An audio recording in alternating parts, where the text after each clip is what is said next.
ओम शांति। 7 मई 2021। मीठे प्यारे बाप दादा की महावाक्य। मीठे बच्चे, रावण ने तुम्हें बहुत पीड़ित किया है। अभी तुम भक्तों का रक्षक भगवान आया है तुम्हारी पीड़ा को दूर करने। प्रश्न, सपूत बच्चों की मुख्य 2 निशानियां सुनाओ। उत्तर, सपूत बच्चे सदा माता पिता को फॉलो कर तख्त नशीन बनेंगे, खूब पुरुषार्थ में लगे रहेंगे।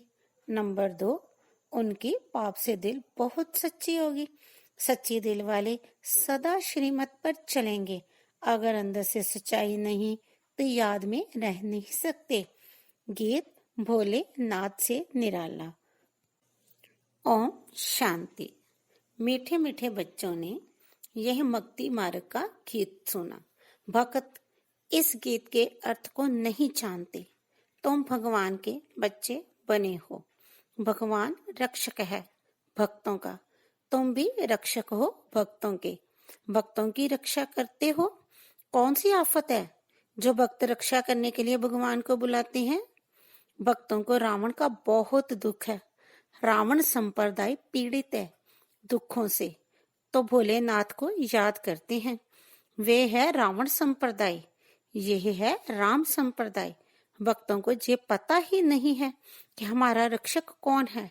भल गाते हैं भोलेनाथ रक्षक है, परंतु क्या रक्षा करते हैं ये नहीं जानते। तुम बच्चे अब समझते हो कि भोलानाथ शिव बाबा ही बिगड़ी को बनाने वाला है।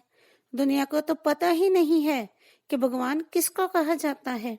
भगवान का पता हो तो फिर भगवान की रचना के आदि मध्य अंत का भी पता हो।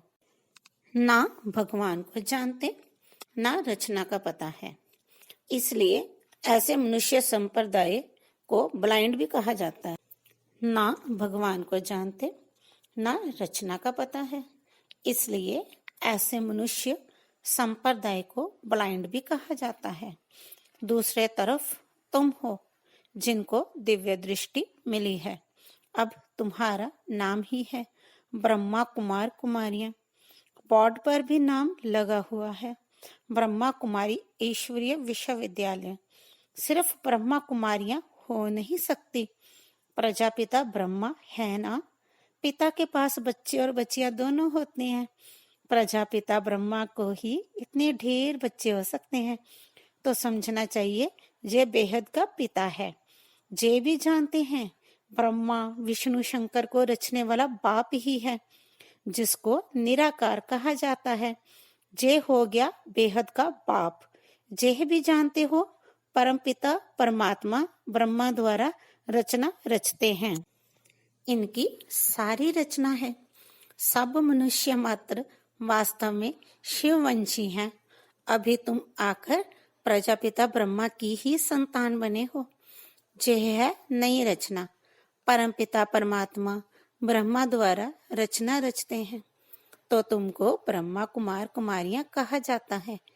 इतने बेहद के बच्चे हैं, जरूर बेहद का वर्षा लेते होंगे।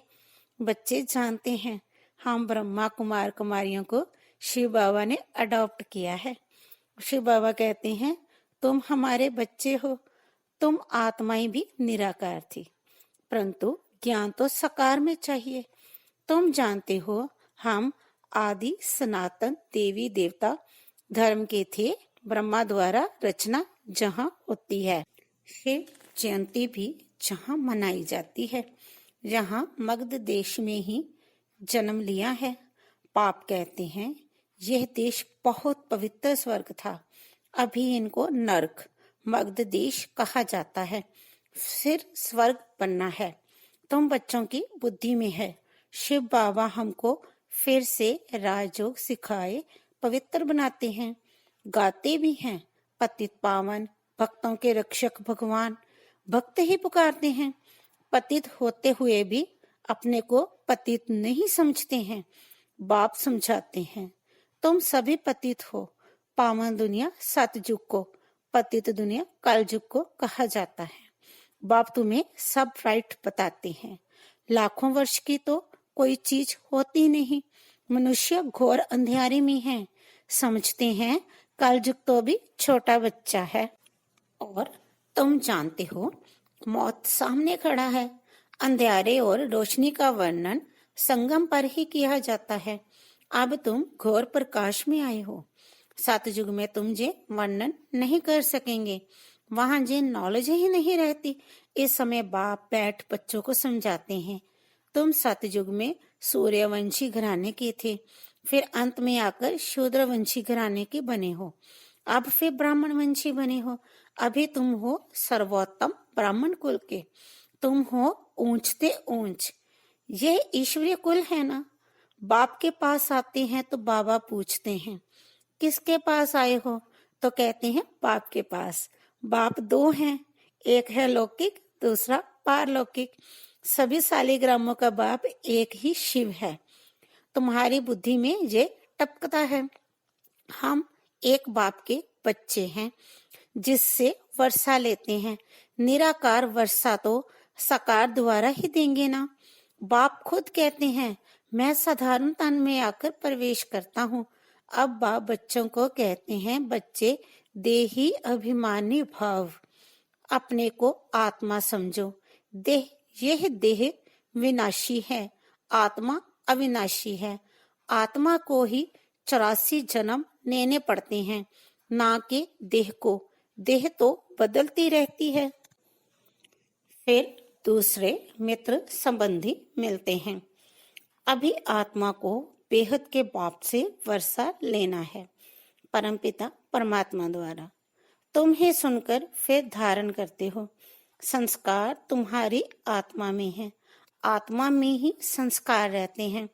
ऐसे नहीं कि शरीर के संस्कार कहेंगे, नहीं, तुम्हारी आत्मा के संस्कार तमो प्रधान है, उनको अब चेंज करना है। काया कल्प तरु कहा जाता है। काया कल्प वृक्ष समान बनती है, आयु भी बढ़ी रहती है। तुम जानते हो, यहाँ तो आयु बहुत छोटी रहती है। छोटी आयु में ही बैठे बैठे अकाले मृत्यु हो जाती है। अभी तुम काल पर विजय पाते हो। वहां काल कभी खाता नहीं, अकाले कब शरीर नहीं छूटता। तुम जानते हो, अब ये शरीर बूढ़ा हुआ है, इनको छोड़कर नया लेना है। शरीर छोड़ने समय भी बाजे बजते हैं, जन्म लेने समय भी बजते हैं। वहां रोने की बात ही नहीं होती। तुमको भ्रमरी का मिसाल भी समझाया है। तुम हो ब्राह्मण ब्राह्मणियां, ब्राह्मणी और भ्रमरी, राशि मिलती है। जो काम भ्रमरी करती है वही तुम भी करते हो। वंडर है ना। भ्रमरी का दृष्टांत कछुओं का, सर्प का, ये सब शास्त्रों में है। सन्यासी आदि भी यही मिसाल देते हैं। अभी तुम बच्चे बाप द्वारा ये सब समझ रहे हो। वह तो हुआ भक्ति मार्ग। पास्ट का गायन करना, इसका फिर बाद में गायन होगा। इस समय ही बाप इस तन में आते हैं। इनको ब्रह्मा को भगवान नहीं कहा जाता है, वह तो फिर अंधश्रद्धा हो जाती है। ऐसे भी मनुष्य हैं जो राम को, कृष्ण को भगवान समझते हैं। कृष्ण के लिए, राम के लिए भी कह देते हैं, वे तो सर्वव्यापी है। कोई कृष्ण पंथी, कोई राधे पंथी होते हैं। राधे पंथी वाले कहेंगे सर्वत्र राधे ही राधे है। कृष्ण पंथी कहेंगे जिधर देखो कृष्ण ही कृष्ण है। राम पंथी राम ही राम कहेंगे। समझते हैं राम कृष्ण से बड़ा है, क्योंकि राम को त्रेता में और कृष्ण को द्वापर में ले गए हैं। कितना ज्ञान है। अब बाप तुम बच्चों को समझा रहे हैं। कितने ढेर ब्रह्मा कुमार कुमारियां हैं, जरूर बेहद का बाप होगा। तुम कोई से भी पूछ सकते हो, कभी नाम सुना है प्रजापिता ब्रह्मा का? बाप ने स्वर्ग की नई रचना रची है। गाया भी जाता है, ब्रह्मा द्वारा ब्राह्मण। जब तक तुम सब ब्राह्मण ब्रह्मा की मुखमंशावली नहीं बने हो, तब तक दादे से वर्षा ले नहीं सकते। बेहद के बच्चे बेहद का वर्षा बाप से ही लेते हैं। लिया था बरोबर, बरोबर स्वर्गवासी थे, अभी नरकवासी बन गए हैं। अब फिर प्रजापिता ब्रह्मा द्वारा परमपिता परमात्मा विष्णु पूरी स्वर्ग रच रहे हैं। कितना सहज है। शिव बाबा पूछते हैं, आगे तुमको ये ज्ञान था? इनकी आत्मा ही कहती है, मेरे में ये ज्ञान नहीं था। मैं भी विष्णु का पुजारी था। जो हम पूज्य थे सो अब पुजारी आकर बने। अब फिर बाबा आकर पुजारी से पूज्य देवता बना रहे हैं। तुम बच्चों को अंदर में खुशी रहनी चाहिए। परमपिता परमात्मा ने आकर हमको अडॉप्ट किया है। मनुष्य को अडॉप्ट करते हैं ना। बहुत मनुष्य होते हैं जिनको अपने बच्चे नहीं होते हैं तो अडॉप्ट करते हैं। अब आप जानते हैं मेरे बच्चे सब रावण के बन गए हैं, इसलिए मुझे आकर फिर से अडॉप्ट करना पड़े। ब्रह्मा द्वारा अपने बच्चों को अडॉप्ट करते हैं। फिर अडॉप्शन कितनी वंडरफुल है, तुम ही जानते हो। शिव बाबा ने हमको ब्रह्मा द्वारा अडॉप्ट किया है। शिव बाबा कहते हैं, मैंने तुम बच्चों को अडॉप्ट किया है तुमको बेहद सुख का वर्षा देने। ये ब्रह्मा तो दे नहीं सकते, यह भी मनुष्य है ना। प्रजापिता ब्रह्मा, मनुष्य ये ज्ञान नहीं देते हैं। ज्ञान का सागर निराकार परमपिता परमात्मा ही बैठ के ज्ञान देते हैं। ब्रह्मा को अथवा विष्णु को ज्ञान सागर नहीं कहा जाता। इन तीनों की महिमा अलग है। ज्ञान सागर पतित पावन एक बाप है। सारी दुनिया के मनुष्य मात्र उनको बुलाते हैं। अंग्रेजी में भी कहते हैं वह लिबरेटर है। जिससे दुख मिलता है उससे लिबरेट किया जाता है। बाप भी जहाँ आकर रावण से लिबरेट करते हैं। रावण राज्य भी जहाँ हुआ है, जहाँ ही रावण को जलाते हैं, जलाकर फिर कहते हैं सोने की लंका लूटने जाते हैं।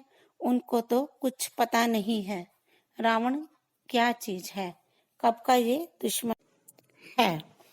समझते हैं राम की सीता चुराई गई। ये नहीं समझते कि हम सब सीताएं हैं, हम रावण की जेल में फंसी हुई है। ये ज्ञान किसमें भी नहीं है। कथाएं बैठ सुनाते हैं। शिव बाबा कहते हैं, मैं दूर देश का रहने वाला आया हूँ, इस देश पराए। यह पति दुनिया पुरानी है ना, ये है रावण की दुनिया। बुलाते भी हैं, हे बाबा आओ, हम पतित बन गए हैं। बाप कहते हैं, हमको पावन बनाने इस पतित दुनिया में आना पड़ता है, और मुझे आना भी उस तन में है जो पहले नंबर में पावन था। जो सुंदर था वही अब श्याम बना है। कितनी वंडरफुल बातें हैं। कृष्ण को श्याम सुंदर क्यों कहते हैं, ये किसको पता नहीं है। क्या एक कृष्ण को ही सर्प ने डसा? सतयुग में थोड़े ही सर्प आदि होते हैं। बाप कहते हैं, यह अंतिम जन्म मेरे कारण पवित्र बनो तो पवित्र दुनिया के मालिक बनेंगे। सिर्फ मुझे याद करो और पवित्र बनो।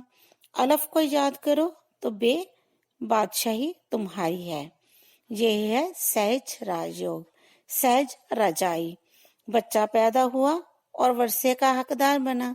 जहाँ भी बच्चे जानते हैं कि हम बाप के बने हैं तो स्वर्ग की रजाई के हम हकदार हैं। अब बाप कहते हैं, सतो प्रधान से तुम तमो प्रधान बन गए हो, फिर सतो प्रधान बनना है। योग और ज्ञान सिखाने में 1 सेकंड लगता है। बच्चा पैदा हुआ और वारिस निश्चित। तुम बाप के बने हो तो राजधानी का वर्षा तुम्हारा है, परंतु राजा रानी सब तो नहीं बनेंगे। यह है राजयोग। राजा रानी प्रजा साहूकार गरीब सब चाहिए, इसलिए रुद्रमाला भी बनी हुई है जो भक्ति मार्ग में जपते हैं। तुम जानते हो हम राजयोग सीखने आए हैं। माता पिता को फॉलो कर पहले पहले सूर्यवंशी चंद्रवंशी बनेंगे।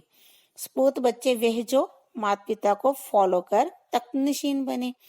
पुरुषार्थ खूब करना चाहिए। बाप कहते हैं, मुझे याद करो तो करते नहीं, श्रीमत पर चलते नहीं हैं। अंदर सच्चाई नहीं है। दिल सच्ची हो तो श्रीमत पर चलते। बाप को याद करते रहें। श्रीमत पर ही तुमको दादे से वर्षा मिलता है। ब्रह्मा स्वर्ग का वर्षा दे नहीं सकते। दादे की कमाई पर पोते का हक रहता है। बाप की कमाई के बच्चे भागीदार बनते हैं तो हकदार हैं। जहां तुमको शिव बाबा से वर्षा मिलता है, ज्ञान रतन बाप से ही मिलते हैं। तुम जानते हो हम ब्राह्मण ही सो फिर देवी देवता बनेंगे। जगदम्बा कौन है? बाप समझाते हैं, जे ब्राह्मणी थी, ज्ञान ज्ञानेश्वरी थी, फिर राज राजेश्वरी बनती है। तुम भी ऐसे बनते हो। अच्छा। मीठे मीठे सिके लदे बच्चों प्रति माता पिता बाप दादा का जात प्यार और गुड मॉर्निंग। रूहानी बाप की रूहानी बच्चों को नमस्ते। धारणा के लिए मुख्य सार।